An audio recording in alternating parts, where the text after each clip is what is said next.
이석영 위원장께서 지금 1시간 동안 굉장히 좀 긴장된 상태에서 또 질문도 하고 했기 때문에 이제 남은 시간 동안 조금 더 긴장을 더 높이기 전에 제가 사회자로서 질문권을 하나 좀 발의를 해서 조금 가벼운 질문도 있어야 되니까 이석영 위원장께서는 보면은 먼저 참여연대에서 시작을 하고 또 경실련 사무총장을 하시고 또 감사원 부정방지대책위원장하고 그러고 이명박 대통령 때 이제 28대 이제 법제처장에도 임명이 되고 돼서 그래서 이제 정치권으로 조금 더 들어오신 측면이 있는데 어떻습니까?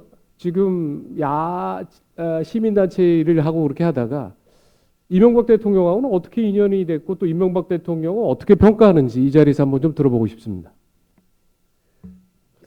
제가 MB와 관계를 선의의 악연이라고 하니까 표현한 적이 있습니다. 선의의 악연. 악연이다. 네, 이명박 대통령과 관계는 당시 MB께서 그 서울시장 하실 때 그때 수도를 옮기고 막 그럴 상황이었습니다.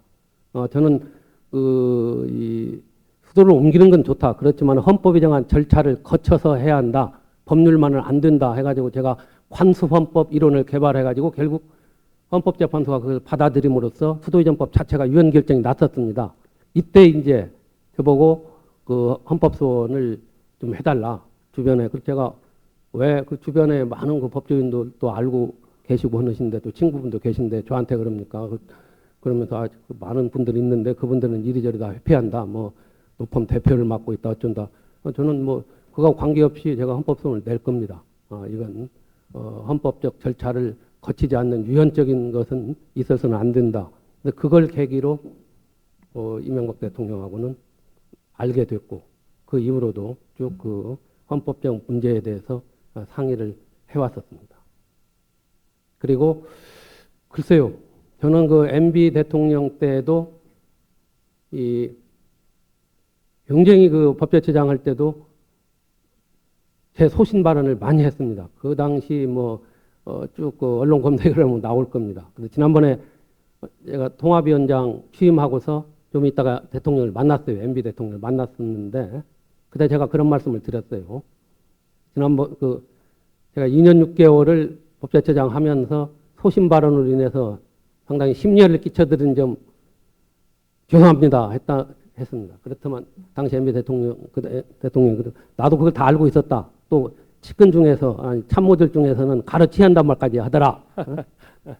그렇지만 그래도 그대로 나는 듣고 있었다는 거죠. 그대로 내가 하는 얘기를 쭉 다 언론에서 보면서 듣고 있고 그것이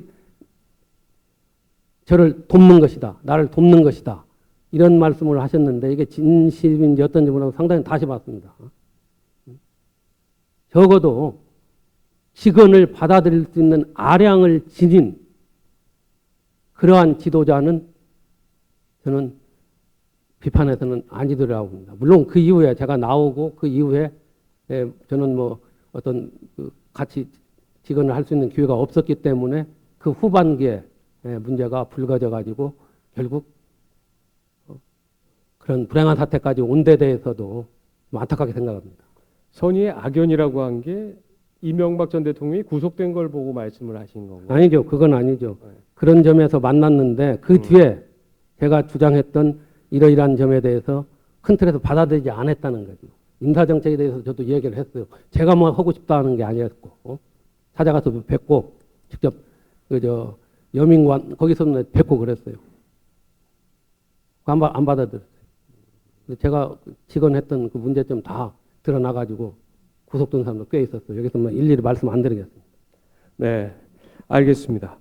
자, 또 황준범 위원께서 또 질문하실 게 좀 많이 있는 것 같습니다. 네, 위원장님 역시 또 기조 연설에서 국민 갈등과 분열을 진원지는 정치권과 국회다라고 말씀하셨고, 그래서 다시 그쪽 얘기를 조금만 더 해봤으면 하겠습니다. 최근에 이제 경향신문하고 중앙일보가 서울대 국가미래전략원과 공동기획해서 한국 리서치에 의뢰해서 이제 여론조사를 한 게 보도가 됐는데요. 81%의 응답자가 이제 한국 사회가 정치적으로 심각하게 분열됐다고 대답을 하고, 정치적 갈등의 가장 큰 책임이 순서대로 말씀드리면 강성 지지자, 여당, 대통령, 야당, 기성 언론, 강성 유튜버 이런 순으로 나왔습니다. 아까 뭐 그 대통령과 이 중에서 대통령과 야당 국민의힘에 대해서는 좀 언급을 하셨으니까 나머지를 조금 몇 가지 짚어봤으면 하는데요. 우선 여당의 책임과 역할인데요. 위원장님, 제가 이제 홈페이지에 가서 취임사를 보니까 이제 사마천 사기를 인용해가지고 말 위에서 천하를 얻었다고 해서 말 위에서 통치를 할 수는 없다. 그러면서 이제 더불어민주당 논리로 집권했지만 국정 운영은 그렇게만 할 수는 없고 이제는 말 위에서 내려와야 된다. 그래서 모두의 대통령이 돼야 된다 하고 하셨는데 여당을 놓고 보면 지금 더불어민주당은 말 위에 있습니까? 아니면 말에서 내려왔습니까? 더불어민주당은 말 위에 있지요, 지금도.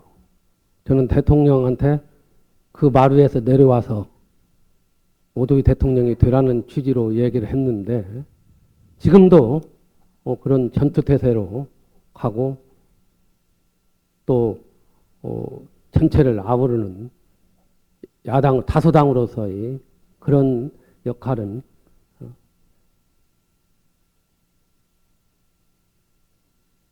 굉장히 못하고 있지 않느냐 이런 생각을 합니다. 이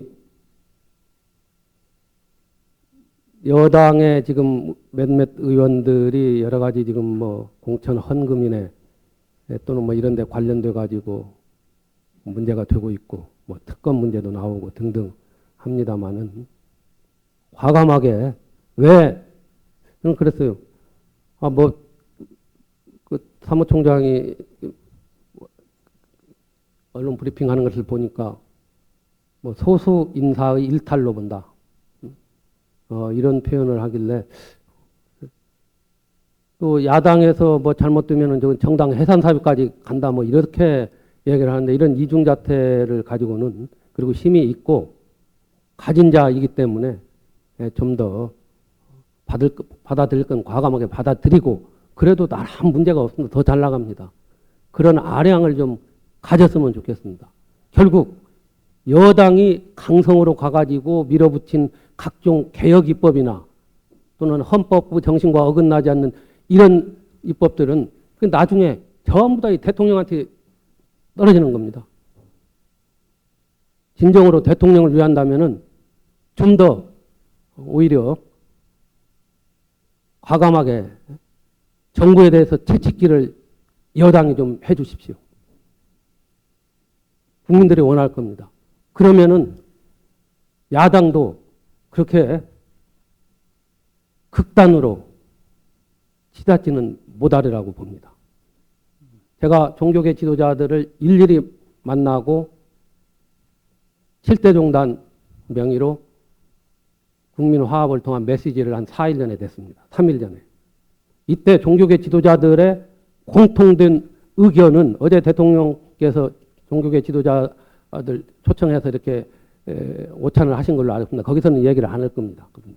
그분들의 그 공통된 의견 중에 하나를 가장 감동적으로 제가 느낀 것은 이분들 그렇습니다. 국민 통합이라는 것은 화합이라는 것은 가지고 있는 자, 힘이 있는 자, 휘두른 자 쪽에서 먼저 아량을 보여야만이 이루어지는 것이네. 그렇게 그런 말씀을 하세요. 제가 심지어 양산 통도사로 문재인 대통령을 찾아갔을 때 바로 그 집 옆에가 통도사입니다. 조계종 종정 성파 큰 스님을 찾아가서도 그 얘기를 했는데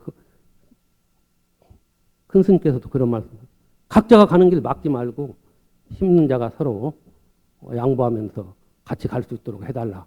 이게 통합 아닌가 뭐 이런 뭐 간단한 논리다 이런 말씀도 했습니다. 지금 여당이 마음만 먹으면 다 해요. 입법 만능주의 이건 결코 우리 국가 진로에 도움이 안 됩니다. 그렇기 때문에 좀 더 너그럽게 포용할 수 있는 그런 걸 가졌으면 합니다. 네. 여당 얘기면서 또 뭐 야당에도 해당되는 얘기일 수 있는데요. 지금 위원장도 언급을 하셨습니다만 그 두 정당이 다 이른바 강성 지지층의 목소리에 많이 이제 의식을 하고 영향을 많이 받는 것 같습니다. 그것은 그 양당 다 거대 양당 모두에서 내부에서도 나오는 우려이기도 하고요. 양쪽 다 당원 주권 또 당원 중심 정당 이런 얘기를 하면서 좀 더 좌우 좀 더 양극으로 좀 가는 거 아니냐 이런 우려가 정치권 내부에서도 있는 게 사실입니다. 그래서 이 당원 주권 강화, 당원 중심의 뭐 필요성도 있습니다만 또 부작용도 그만큼 있는 건데 그런 상황에 대해서 어떻게 보시는지 그리고 그걸 좀 완화할 수 있다면 어떤 방안이 있을 거라고 좀 생각이 있으신지요? 네, 그 점에 대해서는 깊이 생각을 안 했습니다. 당원 주권주의가 필요하죠. 그렇기 때문에 지금 그 민주당 내에서 추진하고 있는 당원 1인 1표제가 적당한 것인지 여기에 대해서는 저는 제가 이 자리에서 뭐가 옳다 그렇다 또 어떻게 하라 이 말씀만은 제가 확실하게 말씀드리기 어렵습니다. 그러면 그 끝으로 저가 하나 더 드리면 이제 구조적인 문제도 있을 것 같습니다. 지금은 뭐 각 정당의 행위자들이 하는 행동이나 발언들 이런 행태적 측면들이 좀 뭐 국민 통합에 좀 걸림돌이 되는 요소들이 있다라고 한다면 제도나 구조적 측면에서도 좀 바꿔야 될 것들이 뭐 예를 들면 개헌이랄지 뭐 이런 개혁 얘기도 하시는 분들도 계십니다. 위원장님 생각은 어떠십니까? 저는 이제 사실 헌법대로 우리 정당이나 정치가 운영되지 않고 있다는 점은 저도 느끼고 있습니다. 개헌을 통해서 우리 정당 구조뿐만 아니라 정치 제도를 바꿔야 합니다. 그러나 제도 자체에는 선악이 없다고 봅니다. 그걸 운영하는 사람들의 문제지 어떤 제도를 만들었는지에 대해서도 그건 유권자가 판단할 몫입니다. 그리고 국가 흥망에는 필부도 책임이 있다고 했습니다. 국가 흥망 필부 유책이라고 보여진다면 저는 우리 정당 정치만은 바꿔야 한다고 저는 봅니다. 그리고 우리 헌법에 정당은 너무 많은 보호를 받고 있습니다.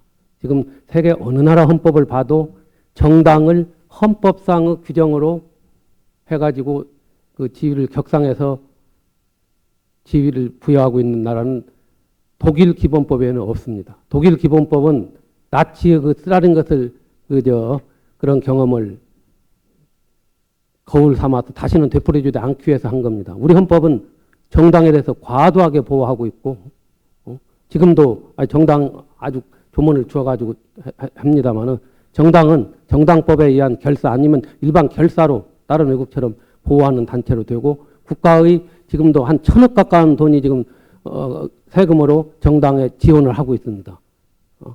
이건 저는 넌센스라고 봅니다. 헌법 개정에서 정당 정치의 본질적인 이런 것을 고쳐야 한다고 봅니다. 개헌 때는 저는 정당 조항을 손질해야 한다고 보는데 이걸 정치권에 맡겨두면 오히려 더 강화시킵니다. 그래서 다음 개헌은 어떤 식으로 언제 어떻게 되든 반드시 국민 참여 개헌이 돼야 한다고 봅니다. 지금도 개헌하면 국회가 전매 특허처럼 드는데 그렇게 해서는 안 돼요. 대통령도 개헌한 제한권이기 때문에 국회에 맡겨서는 안 됩니다. 국민이 참여할 수 있는 개헌을 통해서 통치 구조도 바꾸고 모든 면을 제대로 정상으로 돌려놓는 국민 통합의장이 돼야 한다. 그렇게 생각을 합니다. 개헌 문제는 여기서 제가 더 뭐 길게 이야기하면 시간도 그렇기 때문에 이 정도로 하겠습니다. 네, 지금 뭐 개헌 관련 말씀은 그래도 조금 이따 다시 이제 질문드리도록 하겠고 위원장님 워낙 가감 없이 또 이렇게 열변을 토하시며 답변하셔서 저는 조금 그 완급 조절 차원에서 조금 편한 질문일 수도 있겠는데 드려보도록 하겠습니다. 그동안 뭐 여러 정관계 인사들 만나셨고 또 종교계 지도자들 두루 접해 보셨습니다. 현 시대를 진단해 보자면 국내외 정세는 매우 엄혹하고 또 우리 국가 사회 이제 분열된 상황인데요. 이를 조금 아우르고 통합할 존경받는 그런 원로 지도자 없다는 그런 좀 아쉬움의 목소리도 나오고 있습니다. 위원장님께서 그동안 이제 직접적으로 만나보신 분, 또 간접적으로 또 이렇게 접해보신 분들 중에서 이 국가와 사회 통합의 구심점 역할을 할 수 있는 분이 있다고 생각하시는지, 물론 위원장님을 제외하고섭니다. 혹시 마음속에 생각하고 계신 분이 계시다면 좀 실명으로 또 한두 분 정도 좀 꼽아 주실 수 있는지도 궁금합니다. 글쎄요, 지금 갑자기 뭐 이렇게 생각이 나는데, 과거에 우리 사회가 힘들었을 때 우리 종교 지도자들께서는 큰 역할을 하셨지 않습니까? 김수환, 추기경, 법정 스님, 뭐 함석헌 선생, 뭐 이런 분들. 지금 국가의 국민의 존경을 받을 만한 원로가 없다고 이렇게 흔히들 얘기를 합니다. 저는 원로가 없는 것이 아니라 그런 원로를 찾아서 이렇게 끌어올 수 있는 이런 동력이 부족한 것이 아닌가, 이런 생각이 듭니다만은, 특히 최근에 들어서 원로가 사라지고 있는 것은 사실인 것 같습니다. 존경했던 원로분들이 80이 넘어서까지도 정치권 또는 어떤 그 정파에 휘둘려 가지고 지금까지 싸워온 것을 무너뜨리는, 지금 딱 어느 분이다 말씀드리기가 좀 그렇습니다만은, 그런 분을 찾으려고 합니다. 또 찾아가서 다음에 기회가 되면 그때 말씀드리겠습니다. 네, 그런데 그런 원로를 끌어올 수 있는 동력이 부족하다라고 진단하셨는데 어떤 이유에서라고 생각하시는지요? 동력이요. 가끔 이런 표현을 합니다. 그렇게 철저하게 검증을 하면은 공직을 맡을 사람 아무도 없다. 찾아보니까 없더라 하면서, 전에 뭐 지난 정부, 지지난 정부, 또 그 정부 때도 많이 들어왔습니다. 저는 그런 얘기를 들어왔습니다. 근데 이것은 우리 국민들을 얕잡아 보는 얘기입니다. 찾아야 합니다. 이 심장이 불씨라는 표현이 있지요. 깊이 감추고 자신을 팔지 않는다고 그랬어요, 선비는요. 그런 선비가 좀 있다고 저는 보여지고, 그걸 찾는 노력이 부족하지 않았느냐. 그리고 인재도 그 틀에서만 하다 보니까 그렇게 되는 겁니다. 저는 제가 통합위원장을 하면서 또 뭐 그만두면서 어떻든 그런 인재풀로 할 만한 분들을 한번 만나 뵙고, 또 필요한 경우에는 제가 그 풀로 된 것을 공개할 용의도 있습니다. 한 분 한 분 지금 하고 있습니다만, 지금 이 자리에서 누가 좋다 이렇게 말씀드리기는 뭐합니다. 이렇게. 예, 알겠습니다.